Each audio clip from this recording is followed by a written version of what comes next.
Welcome to Pete and Hannah's Watchlist. I'm your host, Pete Mitchell. I'm here with my great co-host, Hannah!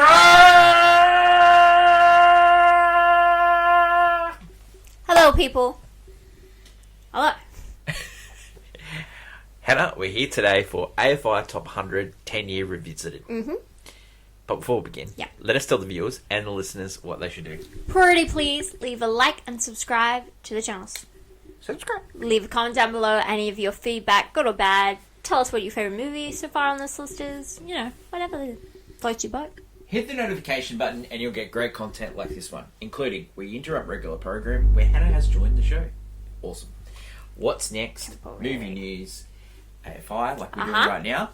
Blockbuster, Championship Belt, Can You Guess the Movie, reviews, previews, all great fun.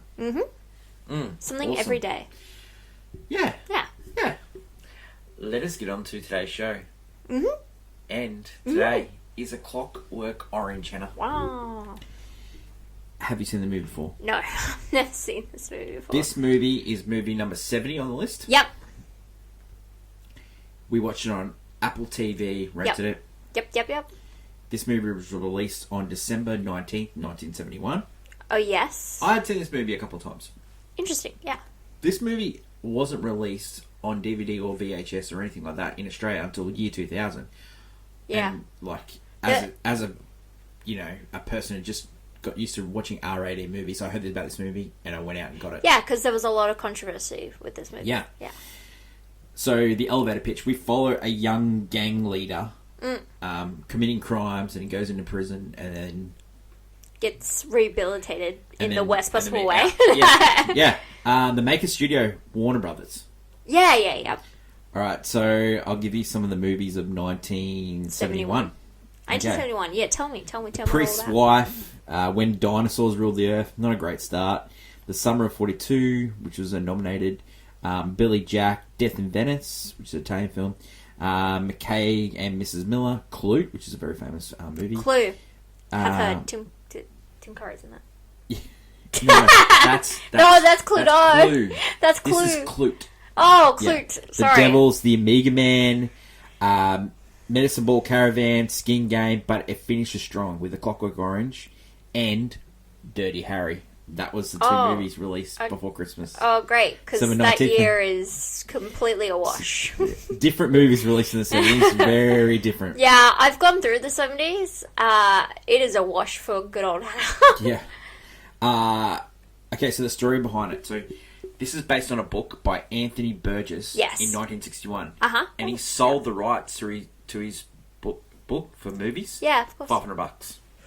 Why? You just wanted to get rid of it? No, it's just like, you know, $500. Yeah. Oh, okay. He thought it was good enough for a script to be written about it, but he didn't know the value of, in a weird way. Yeah. Because well, he thought eventually, $500. A lot of people, you know, it's a lot of money to get someone's book. Yeah, but $500 in the 60s is a lot. True, that is. So he was a devout Roman Catholic. And he believed in forgiveness. Yeah, and this is because that would make American soldiers tormented his wife and actually caused her to have a miscarriage, and she had a lot of gynecological problems after that. Yeah, problems. So he wrote this as a way of forgiving people. Interesting. I wouldn't say a way. Oh, interesting. Okay, so Stanley. So Stanley Kubrick, Hannah. Yes, one of your faves. I've only seen bad movies of him. Well, spoiler. Well, no, I meant I've only seen Eyes Wide Shut and Spartacus, which I'm not a fan of either, yeah. Fan of this? We'll find out as the rest of the show goes on. Okay, so he goes, this is his run. He goes, Killer's Kiss. Yes. The Killing, Paths of Glory, where he's worked at Kirk Douglas. Then he worked with Spartacus, Lolita. He likes to not. Then he did Doctor Strangelove, or How I Learned to Stop Worrying and Love the Bomb. Then he did Space Odyssey. Then, after Space Odyssey, which is going to be on the list, it's on the list. 2001, Yep, 2001 Space Odyssey. He tries to get Napoleon off the ground. Yeah, I have heard about But that. Waterloo, which was a movie based on the last Battle of Napoleon, was a tremendous failure, so he lost all his backers. So then he went and adapted this Anthony Burgess script. After this, he did Barry Lyndon, then The Shining, Full Metal Jacket, and then Eyes Wide Shut. So he didn't do too many movies. There was like big gaps between them as well. Like between Shining and Full Metal Jacket was 7 years. Between Full Metal Jacket and Eyes Wide Shut, 12 years. Yeah. And he was... But he did everything. And he was making a movie before so, that. This is the first movie he actually wrote, produced, and directed. Okay, But he also did editing. He did it. Like, he had his hands in all the He was like pies. really like a big control freak. Yeah, well, yeah, okay. Yeah. Makes sense, yeah. Yeah. So the budget, he had $3 million to make this movie. So there was like all different things he made it to make it look good. Yeah. But this movie was highly successful. Oh, yeah? Yeah, highly successful. Tell me about it. So it made $114 million. Wow, yeah, It was the highest grossing movie of 1971.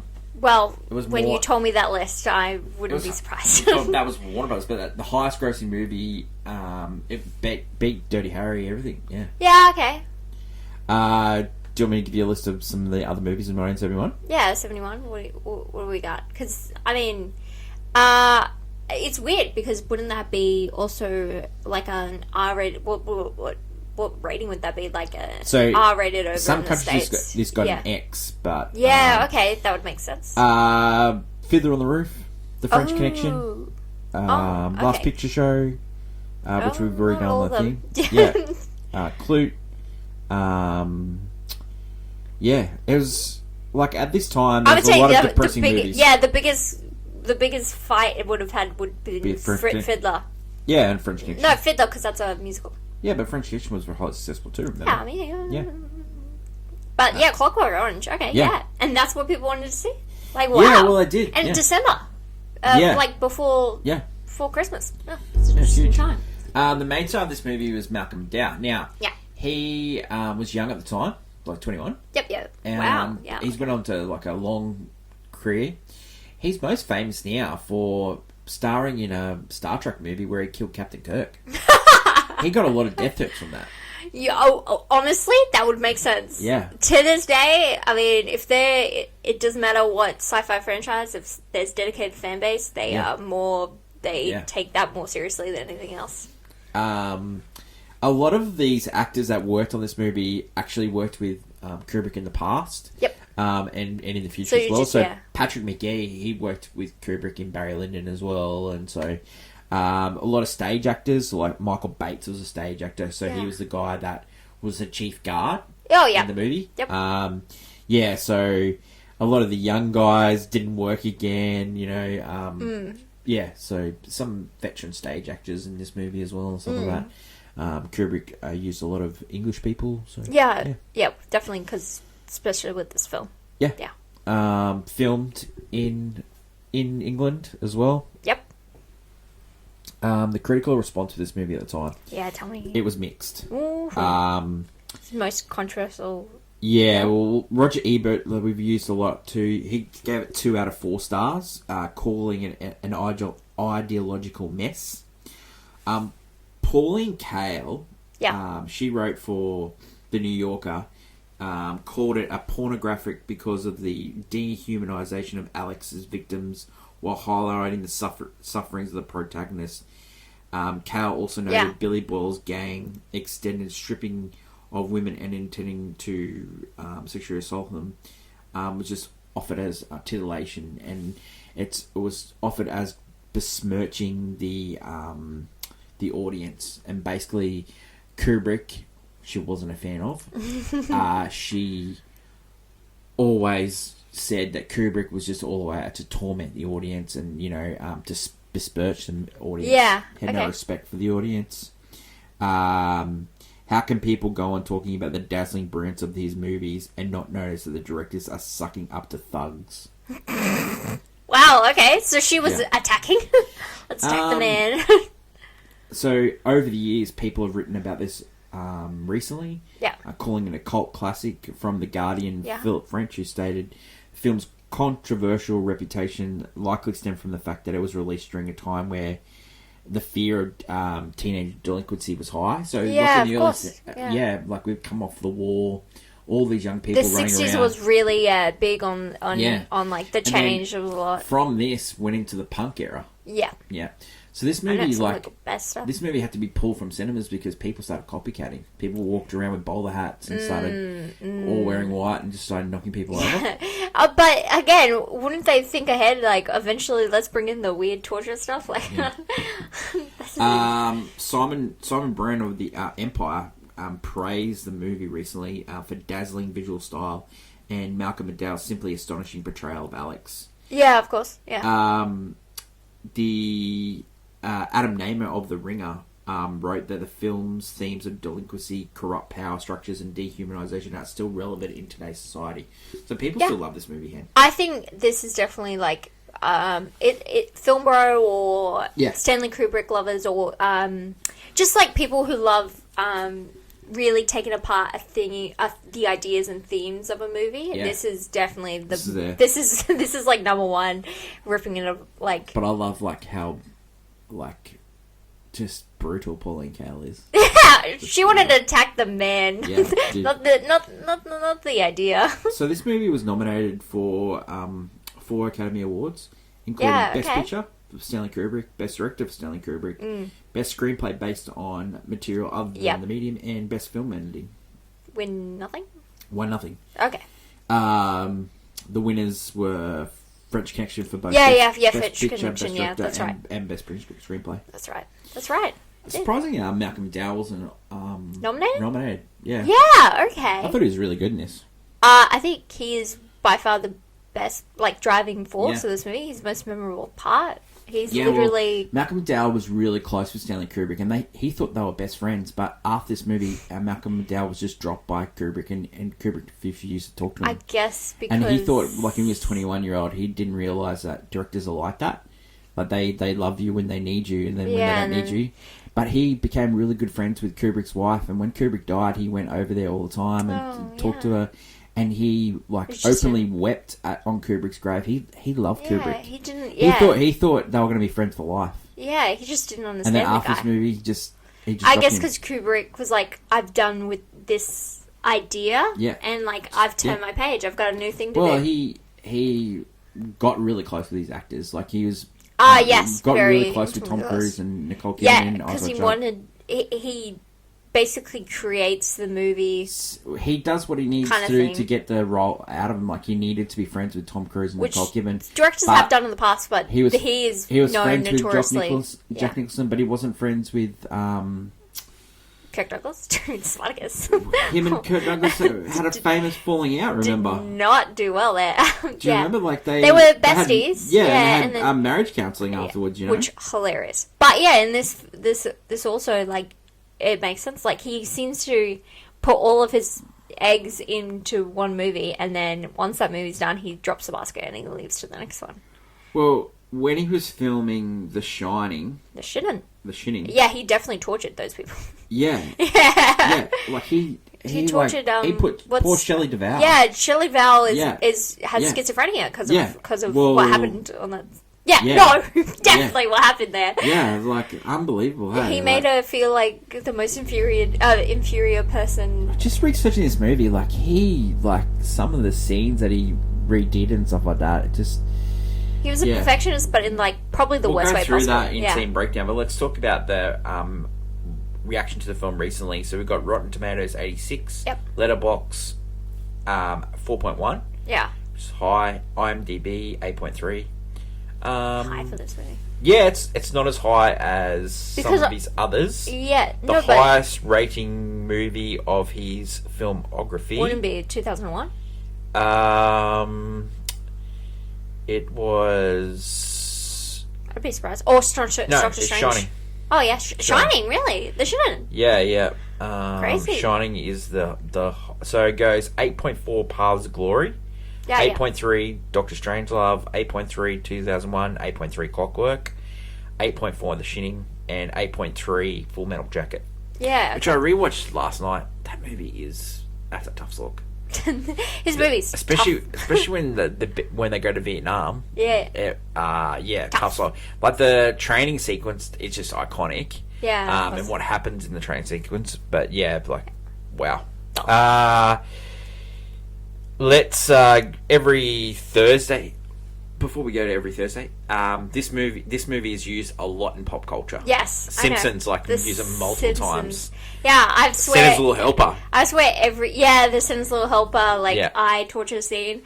But also, there's just, I swear each one of the Simpsons has dressed up as, the bowler hat, the eye thing. Because they've done an anarchy bit in every 100%. episode. Yeah, it's iconic and everyone, it's referenced. Or, if there's a picture, it's oh, this person's a film bro. It's a picture of Clockwork, a poster of Clockwork Orange in the background. That scene where they're driving in the car and everyone's in the car. Yeah. Oh, in the Shannon episode? No. In this movie. they copied that all the time, don't they? When they're driving in the car. Yeah. But no, it's very much infected in pop culture, despite being what is considered by some, if not a lot, a cult classic, rather than say a popularized movie. It was so popular at the time. It's unbelievable. At the time, but then over the time... Well, it didn't get a chance to go on TV, see? Yeah, because it was not... It's not for TV. It refused to cut it as well. And that would make sense. Okay, before we get into scene breakdown, every Thursday on Movie News, we do Clickbait, where we discuss a hot take. Hannah, your hot take for this movie is? So Stanley Kubrick likes to show us torture movies and torture... Pauline. Hello, Pauline. No, this movie is so strange at what it's trying to do. Because it's weird that the book, right? When you told me about the book, I was like, wait a minute. The book is about he wanted people to... forgiveness. So, the book, there's a last chapter where he actually redeems himself and he becomes a regular member of society. Yeah. In this one, he cuts it. He cuts it because you know what? He said it wasn't believable. It wasn't believable. He said... I've seen some movies where that's, I believe... So, the American version of this book, he never became good. Right? Yeah. So Kubrick only read that version. And when he was told about the other version, he said, "That's not believable.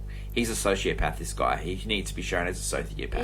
Yeah. Okay, so there's no redeeming qualities. But he shows sympathy for this guy. Like, he's getting picked on, and you're sort of showing sympathy for this guy. No, that's what Kubrick's doing. Yeah. So this movie depicts torture in probably in some of the most disgusting, brutal ways, right? From both angles, as when the main character is in charge and is causing torture, and then when he is being tortured himself, and the way the audience goes, and at the end, you're kind of supposed to feel sympathy, the rest of the public feel sympathy for him, because when they found out he's tortured, it's remember, he was the guy doing the most horrible, heinous things. Yeah. And the audience, we're supposed to just sit here and watch it and enjoy it. And I find it crazy. If someone said to me, generally, if someone said, their top 4 Letterboxd movies, and they put Clockwork Orange in their top 4, I will not talk to them. I will run the other direction. I get so scared. If someone was like, "Hey, let's watch a movie. Let's watch my favorite movie," and I was like, "Oh, what? Clockwork Orange?" I'm out. I'm running. Imagine if this was on your first date and they said your favorite movie is Clockwork Orange. Run. That's a red flag. No joke. That's a red flag. If your favorite movie is Clockwork Orange, red flag. Get out. This is a real. I don't really like talking about this on a podcast, but this is a great idea for a game. Red flags. Red flag, green flag on dates. Especially on movies. Yeah. What's a red flag movie? Yeah, this is a number one. And so I've got a red flag movie as my favourite movie. Okay. JFK's a red flag movie. Okay, yeah. You got to find the right person who finds that a green flag. Yeah, I get that. But no way. Who's the right person to find this as a green flag movie? If you're finding this as a green flag movie, please go get help. Please. As Sabrina Carpenter said. Get help.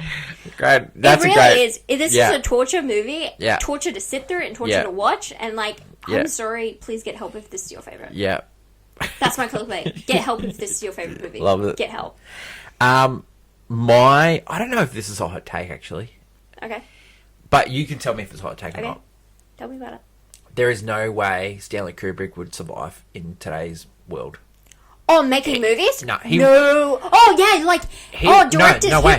He'd be in jail for the stuff he did. I cannot. For the life of me, a lot of directors have been cancelled, like recently. Yeah. And I can't believe he hasn't been added to the list. Yeah. Okay, I see what you're saying. It's the Like same. He's like first scene, like you know, if Alfred Hitchcock really was mentally deranged. So just going to like the scene breakdown a little bit. So you know the first scene where they depict they're in the milk bar, then they go beat up the vagrant, and then they sing the gang, a fellow gang, sexually assaulting that lady. And then know he filmed that for 11 days. Why did he need to? Like, it's not even a vital shot in the movie. I tell you. So then you get Alex tormenting that couple. Yeah, right. That's horrible. So he's doing all that, and Kubrick goes on board, and so he told Malcolm McDowell to play around with it, and so Malcolm McDowell started playing around with it by singing in the rain. And so then Kubrick went out and bought the song, and to add it to the movie because it actually tickled him. Yeah. And then the next scene where he's sleeping with those two females. Yeah. And it was fed speed up. That was shot as a 28-minute uncut scene.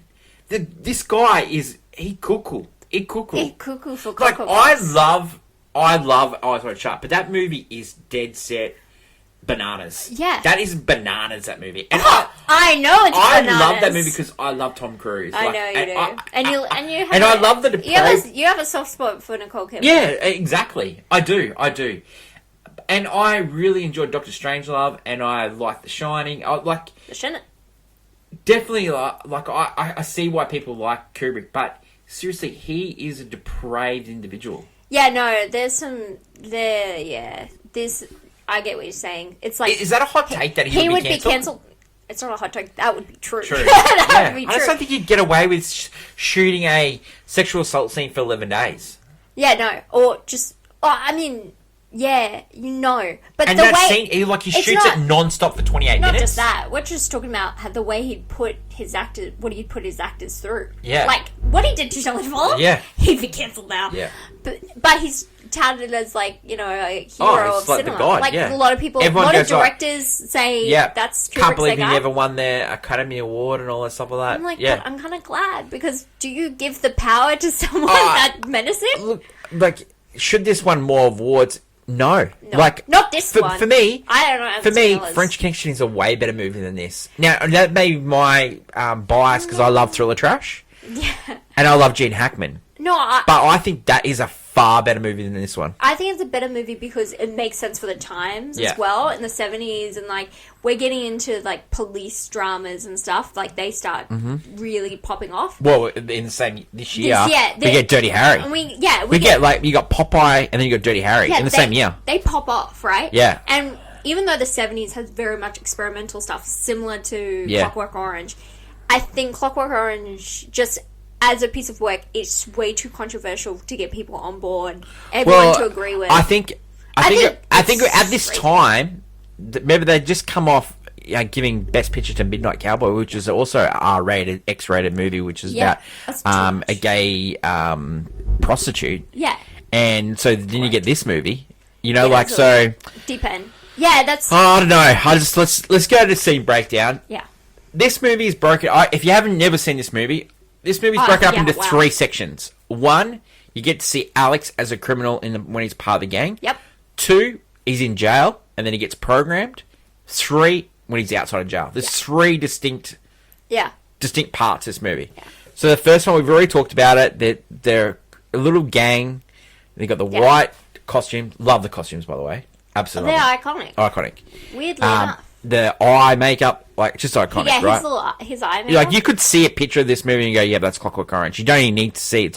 It's just brilliant. Yeah. Then you get, as we already talked about, you get beating up a vagrant. Then you go to the gang fight. Then they go home. Then they go in the car. Then they torment a couple. When Alex does his singing in the rain. And he... It just absolutely just tortures those people. Yeah.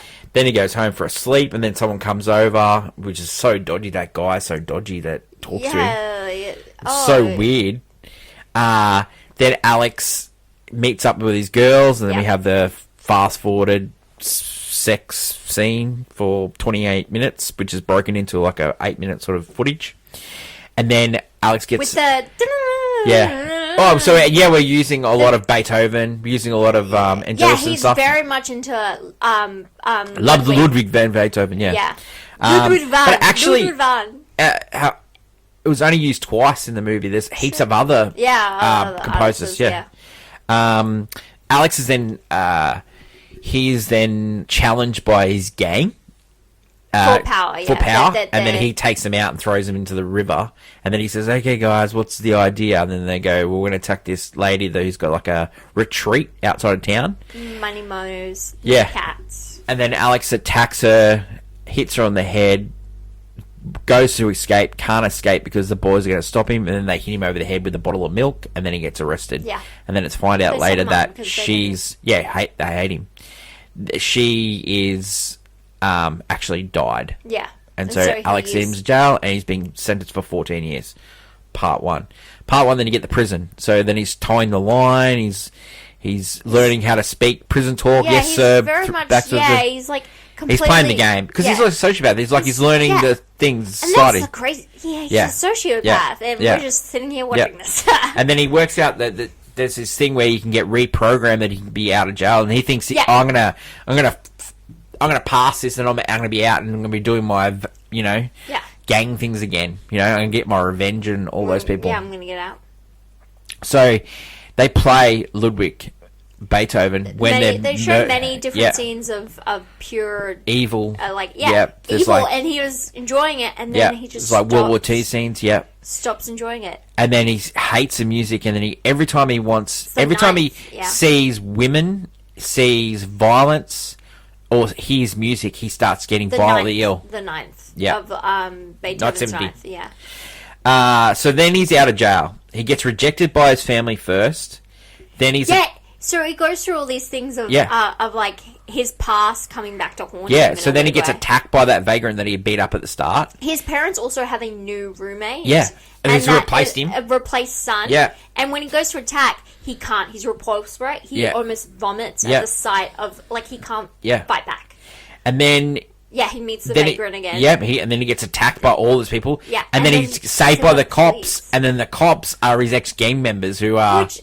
Which is another thing of saying about, how quickly cops and criminals are not much different. Yeah, and the fact that, these two can go from... So they take him to a farm and they waterboard him, basically. Yeah. They're psychos. Yeah, 100%. Sickos. So then he's sort of sees this thing where it says home and he stumbles into it and it turns out it's the person he attacked who's in a wheelchair now. Yeah. And he hasn't worked that out yet, but he knows that he's the guy that's got reprogrammed, and then he knows that he's trying to topple the government. Yeah, he doesn't know it's the guy that attacked him because he was wearing a mask. And he doesn't work that out until the next morning where he starts singing in the rain. And then, so he attacks him. He's got like a manservant. He attacks him. Yes, because the wife They put him up into a room, and then they're constantly playing the ninth. Yep. It causes him to... have a psychotic break. And then he self-harm, jumps out of a window. Jumps out of the window. And then he's broken his bones everywhere. And then you get the doctor and the nurse having... relations. Yeah, he's moaning. I think that was just comedy for Kubrick. Wow. I think. And then so the minister that got him into the reprogramming comes in and says, "You know, we're going to put you back to normal." Yeah, because the reason they are now giving him good praise and stuff is that they found out that the programming thing turned him into this inhuman, it caused him to basically kill himself. Yeah. And so they are like, "Oh, this is bad. This is torturous." His parents come and say, "We apologise. We pushed you to the level." And they hurt you, and it's guys, he's a bad guy that then got bad things done to him, and that's not right. Yeah. But again, can we not forgive people? So then he's getting tested by this doctor, and then he's basically turned back into the old Alex. and then without he's it, gone yeah. full circle. He's Yeah. gone back to where he was. Doesn't let you go back into normal society as well And at the end. That's the end. And then we get the vibrant colours, and that's the end. But originally in the book, he became a regular member of society. So Kubrick I goes, get "No, that's maybe boring." wise, because Kubrick's like, that wouldn't that's like you put a bow on a present. It's way too much. Yeah, it's just Okay, so reasons to see. Malcolm McDowell's performance is amazing. I cannot believe he was still a human being after this. Yeah, unbelievable. It's a very Great much acting. The use of music, like really well used in this movie. The style, like the aesthetic, costumes, the aesthetic of this movie. It's Jack very Design, much brilliant. Yeah. that dystopian future, loved it. Reasons not to, it's graphic. It's not for the faint of heart. this is Yeah. I could not think of ever watching it again in this lifetime. So you kind of one and done. Two movies like absolutely graphic in a row as well. Like Saving Private Ryan was but graphic. but they tilted that with a more heartwarming tone to kind of no heartwarming tone in a this one. nice sweet instead of a bitter pill. Does this deserve to be on the list? Interesting. Okay, but Spartacus has to get off because you can't have 3 Kubricks. And not even all of his best work. I think this is a perfect number 98 movie. Yeah, I was thinking this is low. This should be lower. I think higher. Lower As in lower. yeah. Not lower down as in close to number 1, but no, close to 100. We're closer to 100. Yeah. And I think the problem is there's a little bit of blind side with this movie because I think of how relevant it is to pop culture, how relevant it is, even though it's not really. The themes of this movie have been lost to time. It's mainly just the aesthetic. The effect it has on film culture, whereas film bros or people who study film and directors, you can definitely tell directors for very this. much that it's important. This film is important to society, but I think they get it mixed with the fact it had an impact, and there are things to take away. But I don't think the film as a whole should be as highly regarded because, again, at the end of the day, it is a film littered with interesting themes, but just full on just torture. Yeah. Not even it's torture to watch and torture to. It's just pure torture to look at. So deserves to be on the list. I don't want it to be, but if it has to be, it's low on the list. Yeah. It's closer to 100 and you get rid of Spartacus because you can't have. Yeah, I don't get why Spartacus is on there. Yeah. If you're putting Kubrick's movies, I never knew Spartacus was a Kubrick movie. Surely Shining's better than Spartacus. Or I don't know. Yeah. Or even Full Metal not Full Metal Jacket. No. Would you buy this on Blu-ray? I don't think we need it. I don't. A lot of people would want this in their collection. Yeah, I'd go for a collection for Kubrick's, but there's other better Kubrick movies. I just don't. I won't care enough for it. Would you watch this again? No. I was watching this movie and I was thinking, man, why am I watching this again? I didn't like it the first time. Yeah, the parts the most memorable scenes that have been recreated in The Simpsons are the only things memorable of this movie. Rating for this one. This is really hard. It's good. It's good as in it's well made. Yeah, it's a well-made film, but the film itself is terrible. Oh my god, this is really hard. It's torture. It's really hard, Hannah. It's really hard. I don't think we can rate this one. I don't think we can. A non-rating. I don't think you can because it's not a 1-star. It's definitely not a 1-star. But it's nowhere near anything else. Sometimes it's just a straight down the middle golf clap because you just don't know where to put it. Yeah, okay, it's a golf clap in Kubrick's standing. Oh, look at you've seen all of Kubrick's work. Yeah. Where you put Kubrick's scale. It's above Spartacus. Well, yeah, of course. I don't even need to see It's below the rest. Paths of Glory. I love that movie, Paths of Glory, starring Kirk Douglas. Great war movie. It's below Ice White Shut. Yeah, but you have a love. It's below Doctor Strangelove. It's probably above Full Metal Jacket. Full Metal Jacket is a slog. Yeah. That's a slog. So it's a golf clap because it kind of sits. Yeah. It's nowhere near his best work. It's considering everyone else, they love this movie. I just think I question them. performances. I question them. as question mark? production design, as music, I would say it deserves like just a golf club. Yeah, it's a golf club. That's it.